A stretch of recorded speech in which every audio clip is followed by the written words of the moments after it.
Hey 918ers, it's Geek Boy coming to you once again from the ultra-secret secure fan cave located in parts unknown right here in the 918. As we grind out the second week of the third decade of the 21st century, we're all still struggling a bit to shake off the lethargy of the holidays. But we here at Fanboys 918 are doing our level best to ramp back up, to continue to do what we love to do, and that is to bring you, all of our great folks out there, the best genre articles and content from around the web. And speaking of that, unless you've been living under a rock for the past several weeks, you'll know that a lot of these articles out there are focused either on the reaction to or the aftermath of Star Wars Episode 9, The Rise of Skywalker. Now, one of the best things that the founding members of Fanboys 918 got to do over the holidays was we got to see that film on opening weekend together. And we all had a wide range of reactions to it, but as is our personal policy, we try not to do any sort of deep dive into movies like this until they've been out for a few weeks so that we can really talk spoilers and really get into things. So, in the meantime, we thought it would be a great opportunity to look back at the other 8 films in the Skywalker saga. Now, we covered episodes 1 through 3 before the holidays, and last week we started back on the job with our thoughts on the movie that started it all, Star Wars Episode 4, A New Hope. Now, while that movie perfectly captured the cultural zeitgeist at the moment it was released, no one would dispute that it was its follow-up that cemented Star Wars as a permanent staple in global pop culture. In fact, not content to just produce Star Wars 2, George Lucas set the task of taking everything he'd accomplished in the first film to the next level. However, the pressure of doing this would force him to trade his director's chair for a producer's office this time around, and he would pass directing duties to his old friend, Irvin Kershner, which, by the way, was a risky choice considering Kershner had only done small, intimate character dramas up to that point. So, he wasn't exactly everyone's pick to direct a film with twice the budget of the original Star Wars, with plans to push everything forward: character, story, environments, and, of course, visual effects technology. But to say they succeeded is one of the greatest understatements in cinematic history. Lucas and Kershner, against the odds, would not only create one of the most beloved and fan-favorite Star Wars films, but also one of the greatest sequels of all time. So with that, go feed and water your tauntaun, prop your feet up on a block of carbonite, crack open a can of Bacta, and sit back and enjoy our retrospective review of Star Wars Episode 5, The Empire Strikes Back, on this episode of The Talking Geek, which starts right now.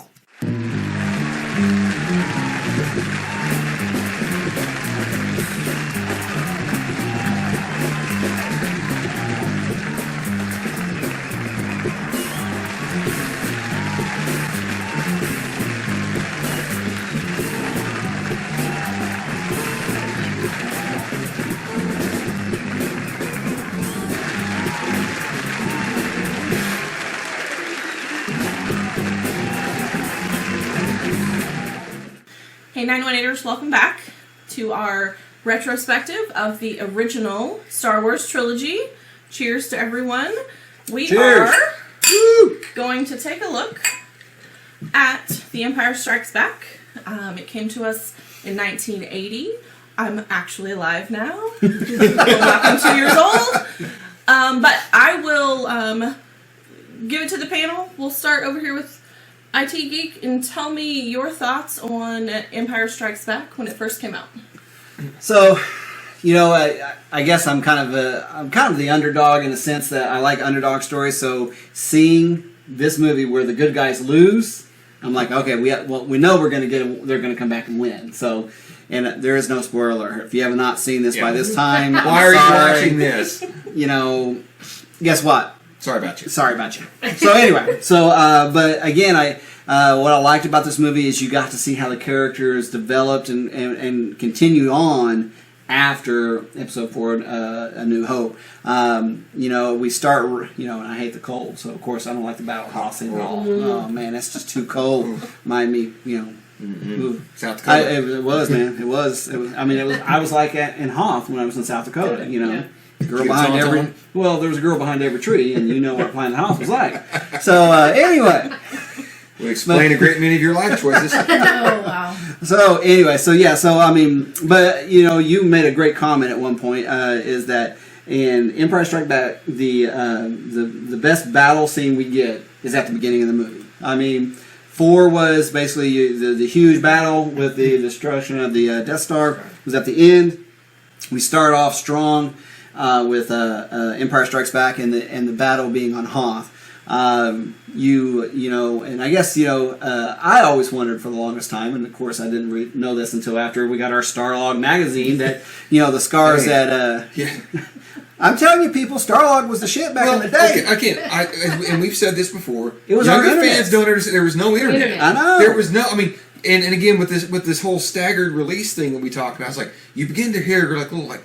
Did you hear the Darth Vader's name? No. Bull. No, Bull I butter. don't believe that. Yeah, We were kids. It was yeah. bull butter. Yeah. So Unless it's the Christmas one. Come on, smart ass, and prove it. Yeah, I know. His tongue will stick to the pole. No, it won't. Yeah. Anyway, so I mean,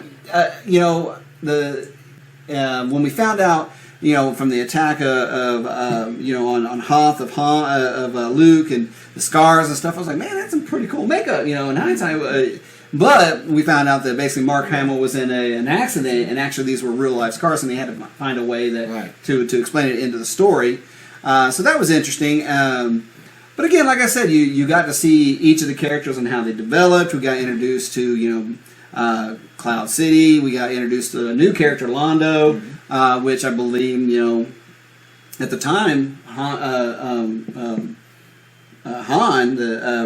Harrison Ford was looking to have his character be killed off in this one. So I didn't know that. yeah, so that's actually the reason why Harrison Ford wanted to be killed off from the minute New Hope finished for some reason. He did not. I don't understand. He was a carpenter for George Lucas, and that's how he got the audition opportunity, is while working on his house or something. Well, and I don't know if it's because he got the part of Indiana Jones.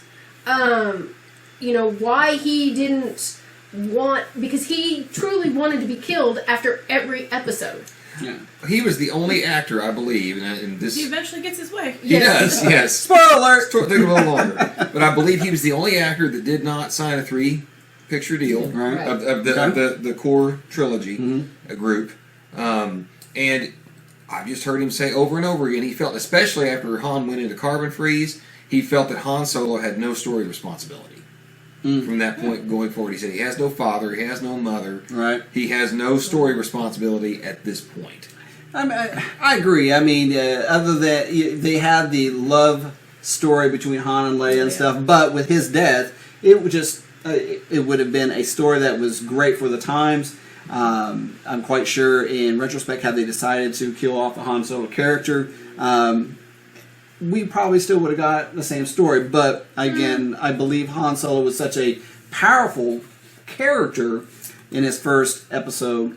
Fans were just drawn to him, and of course, as he grew in popularity with his other films, Indiana Jones, Blade Runner, which I don't think he'd done Blade Runner yet by this time, or hadn't He did a lot of that stuff kind of all around the Yeah, same so time. I mean, it all melds together on the stuff he Blade did. Runner came out in when? 70? No, it came out like 82. Right. So I know at So it one would have been a point couple years after this. Yeah. he was equally known for the character of Han Solo and Indiana Jones at the same time. I do know that. And I know he had some bit parts in other movies and stuff. I can't remember off the top of my head, but yeah, I mean his career was made off of the Star Wars New Hope. Empire Strikes Back came out strong. I enjoyed it immensely, and like I said, it being kind of a fan of the underdog, seeing them lose at the end of that, I was like, okay, yes, you need to have a great loss before you rise up again. Yeah. And so that made a better story for me, that it's a proof in life, it's a truth in life that you don't always win. No. You will have defeat and failure. So again, I thought it was a great life lesson. Okay, we'll go down to Turtle Gal. Your initial thoughts on Empire Strikes Back? It was very, Hoth was one of those that it was a cold planet. It was cold. Hate the cold. But I think it shows you, going back and talking about Han, he went and looked for Luke. He didn't have to, and even Luke, before Luke went out on, Han was packing his stuff up to take his money to Jabba, but, he was And like... apparently he never made that trip. No. Yeah, he never made the trip, but that was one thing about, that it showed the character of Han. He might not have had a mother or father, but he started having a family. He had that, because he was the only one that went and looked for Luke. Yeah. You know? You could see that he was invested In him. in Oh, yeah. in the friendships and the family that he Right. was cultivating. And so, you know, and we got to see Dagobah. We got to see, you know, introduced to Bespin, Cloud City. Cloud City and Yoda, you know. Oh, yeah. Yeah. Introduction to Yoda. You know, we got introduced to him, and then because in New Hope he wasn't there. Episode 4, he wasn't. We didn't have a clue who Yoda was. So we got to go to Dagobah and got to meet Yoda, and Yoda became a beloved character. And so But he still is. and then, you know, we find out the big spoiler alert, you know, who Darth Vader is or what Darth Vader is. And so, you know, and like Buddy, you know, IT Geek was saying, you know, we got to see them lose. And because that's real life. We can't win at everything. We all, you know, each one of us we have to lose it sometime. And because if we don't, then what's the point? Yeah, we'll never learn. We'll never grow. Right. It's always in failure that you Yeah. actually go to the next level in your life. Yeah. I mean, I've been fired from jobs. I haven't gotten jobs that I wanted, and it's through those setbacks, failures that basically, you know, it is today. Who I am today. I think it's important that these films continue to speak, especially to newer generations that are used to getting everything they want or are not used to failure in such a way. Yes, immediate gratification. You know, I mean, Man, we're going deep. What well, the hell? but you know, The Empire Strikes Back is a deep movie. is. It you know I'm sorry, Turtle Gal. Were you No, finished? I was Okay. done. Go To ahead. kind of pick up her train of thought. You know, she talked about and you did too. We got to see Hoth. We got to see Dagobah. We got to see Cloud City. The universe that we talked about that was so big got even bigger. And my the Battle of Hoth from a technical standpoint, from a special effects standpoint. You know, I've watched some of the documentaries that everybody was telling George Lucas, don't do daylight. By God, don't do snow, because when you're in space, you can cheat. Because you got the darkness and you can not, you know, and it took... It's easier to hide things. It's easier to hide those matte lines. We were Yes. talking about, they're like, don't do this. And they did have problems, but they just plowed through until they got it right. And, Or right enough. believable, right Yeah. enough, yeah.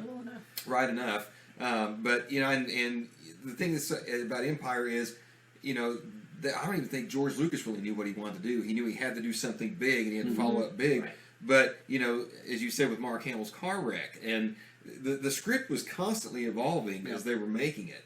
And I just loved, you know, my favorite sequence in Empire is the asteroid belt. Oh yeah. Oh, to me, that's you want hot. to talk about a technically brilliant piece. Yes. I mean, it's like, wow. You know, Yes. it's just the asteroid belt is just phenomenal. Right.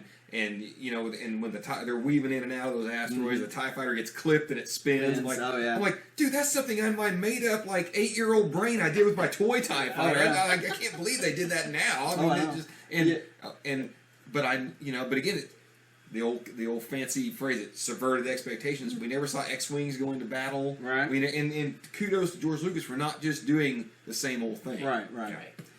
You know, the one thing you said about the asteroid belt and everything, that's probably the first time seeing the Millennium Falcon fly through the asteroid belt that I was like, man, what would the Kessel Run look like? Yeah. Yeah. Oh yeah. And so that kind of leads into Solo, which I will admit is not my favorite Star Wars movie. No.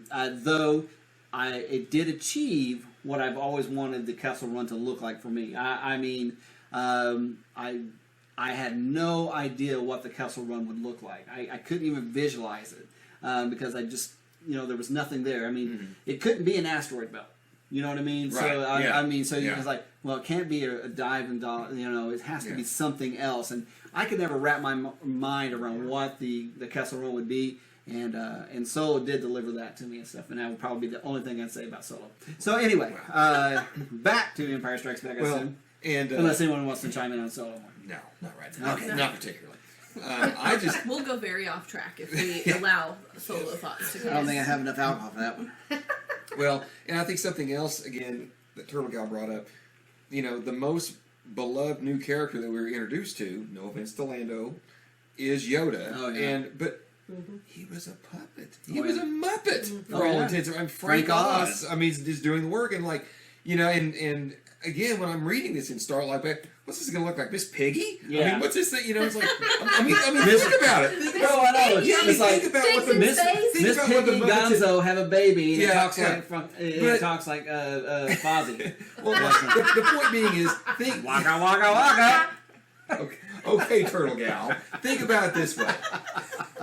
Think about what we'd seen the Muppets do. Oh, This is yeah. what we'd seen the Muppet Show. We'd Yeah, seen Sesame Sesame Street, Street. and that was it. We had no idea if they could create something that looked photo real. I mean, Oh, yeah. not that the Muppets weren't real, but you're not going to mistake Miss Piggy for a real pig. Well, I mean, you know, you gotta think- but Yoda had to be a real, living, breathing who could act alongside Mark Hamill. Right. You know, and And honestly, look believable. Yeah, I mean, look exactly. and seem believable, like he was truly interacting. And Right. and there's also not to interrupt you, but also there's a difference from seeing the Muppets and Sesame Street on your 13-inch TV Yeah. versus Right. you know Absolutely.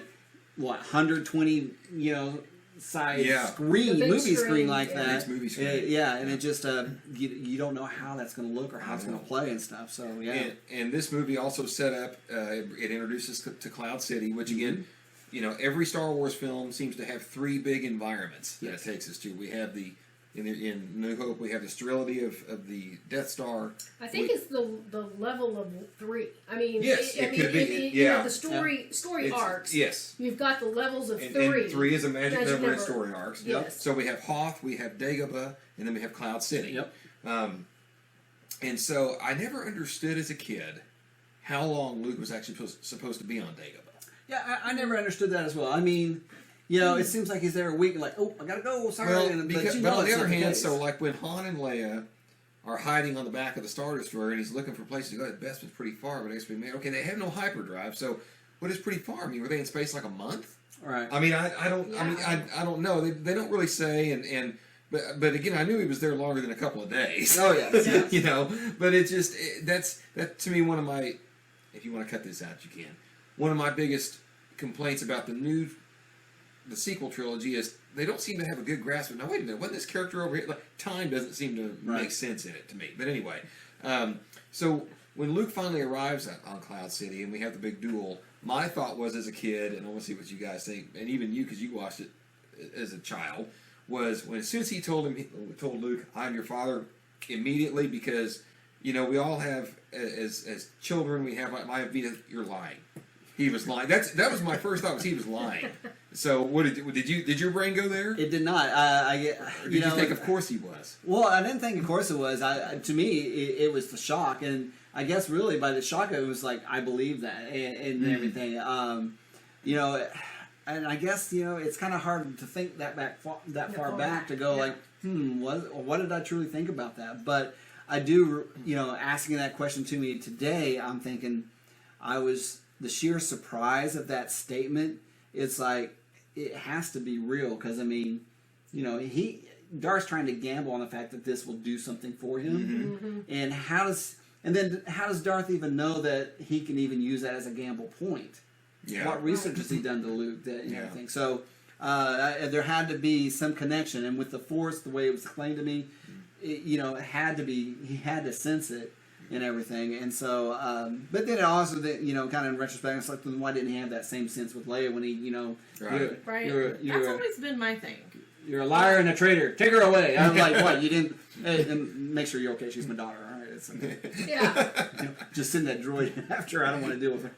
Well, and I think that and I think because you know going back to the prequels, you know they didn't really introduce that Leia was his sister until Return of the Jedi.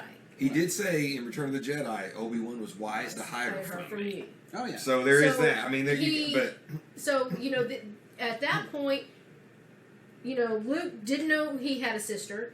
He didn't. He didn't remember his mother or his father. He just knew that he had Uncle Owen and Aunt Beru, and he was just left on this planet. Right.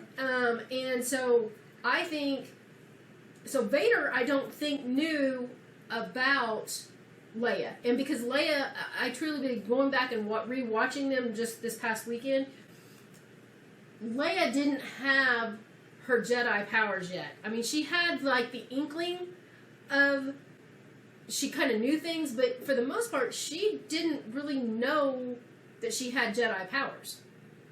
You know, she didn't have that. You know, Luke, he just knew he was a great pilot because they hadn't been taught about the Jedi powers. Yeah, they just tapped into it Yeah. by natural means and Means, stuff because right. of the thing. You said you were about to have a comment before we move on? If Stephanie's done. Oh, I Okay. yeah. Go. I think for me, this story, it's the continuation of Luke's arc and watching him become a Jedi and learn to use the Force. And he was so whiny. He really isn't my favorite character. But watching him and meeting Yoda for the first time and him going to train, he just kept dismissing the little things that Yoda was asking him to do to learn. Right. And I'm like, oh, he's such a spoiled brat in this sense. He's like, he got a little bit of glory in the first movie, and he's like, oh, I don't need this. You know who I be? I blew up the Death Star. Yeah. Treat me Yeah. with some respect. Yeah. So his arrogance going into his training, that's why you don't want to train. He's too old. He's too old to start training. That's why he became stumpy. He was too arrogant. So for me, my favorite part of this is obviously Yoda. I love Yoda. He's one of my favorite characters, and I enjoy Darth Vader telling him that he's his father. But you know, watching him move through how did he get stuck out there in the snow on Hoth? Probably thought he could do something by himself. I can do this. I'm good. Oh man, there's a big giant snow beast. Hey, Mark Hamill. Right in your force nest. Bam! Oh my gosh. He, Well, he redeems himself in the end. He does. The end to end. but so you know in the what? end, or just in the end of this trilogy? Oh, that's a different talk. Way different talk. Which will be coming. Anyway, so Anywho. where are we going from Anyway. here? Moving on. So, in the last episode, we talked about characters, favorite characters, and favorite moments. Is there anything about this one in particular that you did not like? Because obviously, we're moving along with, you know, Luke and Leia and Han and Chewie. We've introduced Lando. Mm-hmm. We've introduced Yoda. Is there something about this particular episode that you would have done differently, or maybe could have lived without? Let you guys go first. Go ahead. Go ahead. Turn it out. Well, and I think we got introduced to Boba Fett. We got introduced to, Oh, yeah. you know, Would you Thomas have wanted more Howes. Boba Fett? Would you have wanted more Boba Fett? well, yeah, because I mean, because if you think about it, he was the one that actually went to Vader and was like, "I want Han because of the Hutts," you know. So when they put him in carbonite, you know, Vader paid Boba Fett to take him off their hands. Or he was going to pay him if he died. Right. And so, you know, we got introduced to Boba Fett, and part of that whole mercenary bounty hunter guild, per se. I think, Which again goes back to what you were saying earlier. The universe just keeps getting Bigger bigger, and and bigger, bigger. Yeah. you know, I don't think, you know, we kind of got introduced to the Emperor a little bit more. Oh yeah. You know, because he was just this, in the New Hope, or episode 4, you know, he was just, the Emperor is what's causing all this. Well, we kind of got introduced to the Emperor and, you know, his power, you know, and how he pulled, you know, Darth Vader's strings. So, like we said, this is a little bit darker episode than what I think people, you know, were wanting, per se, you know, but it's in that book of 3, Yeah. you know, Yeah. so always the third book, you know, the middle book it's like the middle child, you know, Yeah. Well, the middle chapter of any play is supposed to be the darkest Darkest part part, for the right. characters, and the Empire is 100% personified. Hell, the Empire is in the name of the movie. Right. For me as a kid, the Dagobah stuff drug a little bit. Oh yeah. Yeah, I mean, I loved Yoda, Mm-hmm. and I loved a lot of stuff that went on, but there were some things where like, oh, we're going back. I guess I was way more invested in the Han, Leia, Cloud City stuff than I was. Than I was in the Dagobah stuff as a kid. Because the one thing that, since Yoda's your favorite character, one thing that always kind of struck me was when he's getting ready to go into the tree or the cave, whatever it is, the thing that's charged with the dark side of the Force. Your weapons, you will not need them. And as a kid, well, it's a good thing he took his weapons because freaking Vader's in there. It's like, well, my question is, what was he to have done? Right. Had he, of course, he cuts off Vader's head, foreshadowing, when the helmet explodes. Again, you're left with a lot of questions. Like, was it foreshadowing the family relation, or was it foreshadowing, dude, you're on the verge of going to the dark side? So there was a lot of things, but to me, as a kid, it drug in ways that it does not now. I see exactly what it was doing, and matter of fact, like I said before, how long were you there, dude? Yeah. I mean, so I enjoyed it, and I didn't like, as a kid, I didn't like the fact that they didn't get Han Solo back at the end. Broke my heart. Like, not realizing that we're going to set this up for another movie, of course, right. because we got more toys to sell.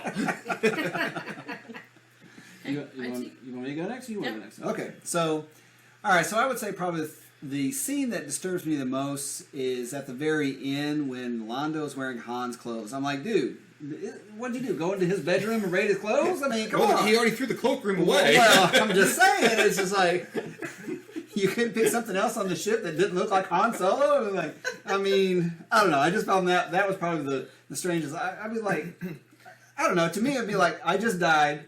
John's over here helping clean out the house. I'm like, I need to change my shirt. And next thing you're just in my closet. And I'm just like, no, what are you in my clothes for, man? I don't know. It struck me kind of weird. So, oh my God. But I think it was also George Lucas winking at Harrison Ford. Fine, don't come back. Yeah, well, it's true. I mean, Yeah. as an adult, I'm like, okay, we don't need you. Yeah. See, We have this role filled. The seat is filled. The seat of the You Falcon fit is your filled. clothes just fine. That's right. And you good to go. And he knows Chewie from a long time ago. That's exactly right. So I mean, as an adult, I can see what they're trying to do. But I remember as a kid, I was like, why is he wearing Han's clothes? That was kind of strange. I did think that was kind of weird. So, but I remember it, but I did. I just watched the movies again. And I'm like, oh yeah, he's wearing Han's clothes again. Oh, okay. Didn't think that was going to change or anything, but actually, I have to say the thing that I liked about it, and I know the question was what we didn't like or anything. But this, like I said on A New Hope, I wasn't really keen on all the things that went back and added in. Mm-hmm.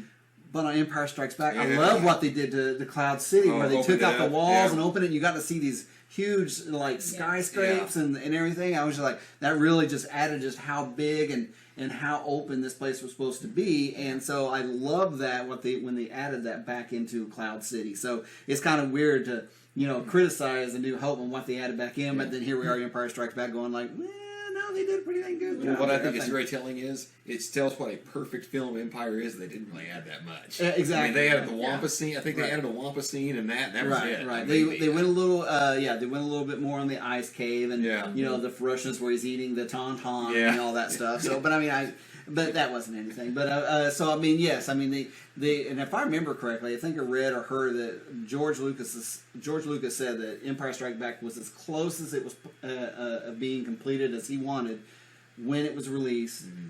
After what he could be able to do. I mean, with what the material, the technology, everything he was able to do, he finished it to the best of his ability. Yeah. Because, I mean, the studio It also went double over budget, too. No, that's true. Yeah. So. It's true, but I think the studio was Go big or go home. Yeah. Yeah. Well, the studio at that point saw how big New Hope was. He's like, Yeah.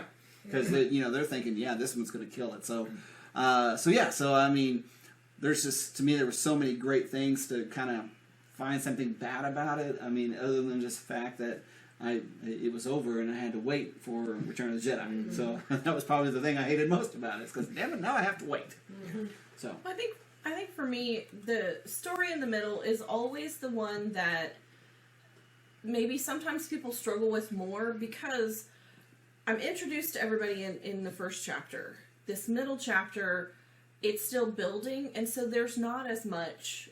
You get more depth, I think, in this one. Mm-hmm. Finding out that Vader is Luke's father. Mm-hmm. Watching Luke go through training and learning those lessons that Yoda's trying to teach him. You see Han and Leia, like the betrayal of Lando was infuriating to me. Like this is granted. I mean, Han is a smuggler, and how well do you really get to know somebody when you're doing illegal things with him? But he trusted him, and he betrayed him, and I was so annoyed by that. But in the end, he's still going to be the one that comes back. Oh yeah. He was betrayed as well. He didn't get what he didn't get the deal he thought he was making. So I feel like this one, as we watched them this most recent time, I'd be willing to say this one I felt like did resonate more for me. I liked where it put each character. Like it put them in a hard place. Luke didn't want to wait. He didn't want to wait and complete the training. He wanted to hurry up. Lando's trying to do what's best for him, but it ends up, screwing Han. And so I feel like this one, you're putting all these people in hard spots. It's also got the most iconic, they kissed for the first time in this one, right? Han and Leia. And they're inside the space lug. Yep. So, which I thought, as a kid, that was a pretty romantic scene and everything. Oh, yeah. So which is, being, it came out in the 80s, you said, so, I'm 9 years old. Of course, I'm starting to think about girls at that point, so I'm like, yeah, Princess Leia. But I always loved their dynamic, though, that she was like, you're a scoundrel. Yeah. He's supposed to be with you. So. Yeah. I am not going to lower myself to deal with you. Right. Just like when you're looking to go to class, he's like, Lando, card player, scoundrel, you like him. You're yes, fine. yeah, so, it's funny that you bring that up, and I'm going to pose a question to the table, and anyone that wants to, write us back. It's like, so if the Empire had held up their end of the deal with Lando, would he have turned? Would he have gone against them, freed them, and let them escape? I was thinking about that when the Queen was talking. A lot of what Lando did, he was looking at it as, I'm the administrator of this facility. I got all these people here I've got to take care of. Yeah. And the Empire moving in. Yeah, I mean, he knew the Empire coming in was not going to be a good deal. Right. I think everything he did, because again, pushing 50, you look at things differently than when I was infuriated when he betrayed him too, but now I'm looking at it as like, man, I've been in charge before, and sometimes there's the devil you know versus the devil you don't know. Exactly. And I've got to do the best I can to keep the status quo. Right. I mean, I don't want the Empire here, and Han, I love you, man, but if I got to choose you over all these people. Over these 1,000 people that I'm responsible for their life, their living, and basically they're all around good being. Yeah. I sacrificed the one for the many. That's right. I mean, it's, I agree. It's a tough call. It is. I don't think he would have. I think he really just let him go. I think he also was under the impression, though, that they were going to leave Leia and Chewie there on Cloud City. Yeah. But again, like I said, had the Empire pretty much honored their original deal, I think he would have just let him have Han. He would have tried to help Chewie and Leia as much as possible, and let the Empire just go about their business. I'll put some feelers out to figure out where they're taking him. I would have done everything I could to help you. But the only reason you guys are getting to go free is because they're not honoring their deal. Yeah. At least that's my thought. But also flipping it back to the beginning of the movie, man, when you see that fleet of Star Destroyers, it really drives home what these people are up against. Oh yeah, it's like we knew how big a Star Destroyer was from A New Hope, right? Now you got this other thing that Star Destroyers could probably dock in. Yeah, I know. Yeah, the Super Destroyer, the Darth Vader ship, that thing is huge. Yeah.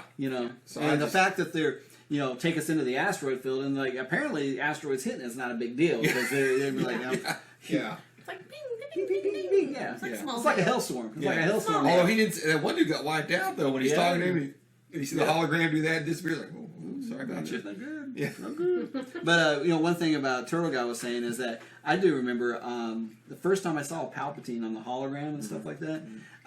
I know, I was young. I was like, man, he's all jacked up. How is he the Emperor? I mean, what kind of battle did he go through that got him all messed up like that people are still, not technically following, but afraid of him. I mean, he was over.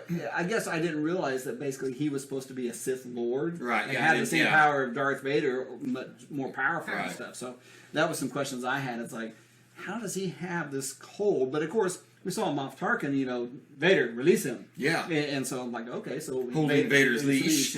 Exactly. So it's like I was kind of curious about how Palpatine had this hold over Vader, which I think we'll be getting to in the next review. So anyway, where we at? Where we at now, there, Queen?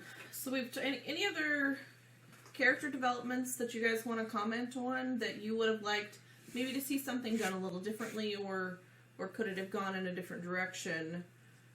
If I don't know, what do you think would have happened if Luke had finished out his training? Listen to Yoda. And not go to Cloud City.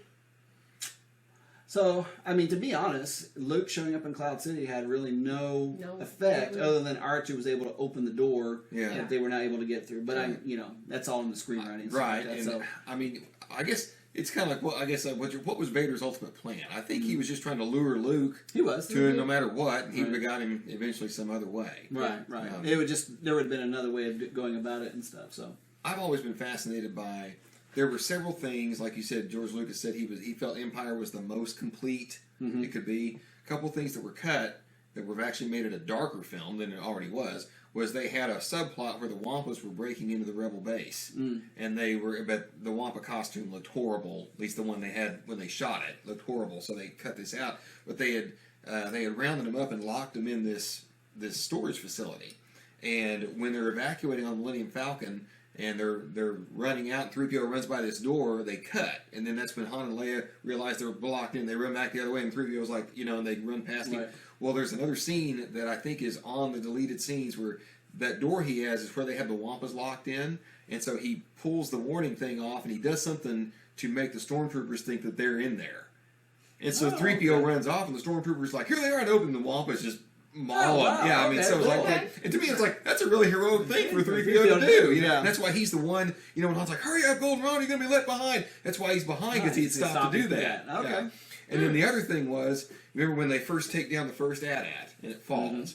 In the original script, and the rebels jump out of the bridge, go, come on, and they run toward it. Right. Well, their communications were messed up, and the rebel troops get inside the AT-AT, and then that snowspeeder comes in and blows it up with all the rebel troops inside. Oh! Yeah, you couldn't have that. And Lucas was like, that was too dark. Yeah, that's way too dark. much. Yeah, I mean, but they're losing already. I don't need friendly fire kills. Basically, friendly fire. It was a big friendly fire incident. Yeah. So I'm like, because I read that, I'm like, what? And I backed up. I'm like, oh my gosh, they cut that out. That didn't. So yeah. Yeah, I'm glad they did that.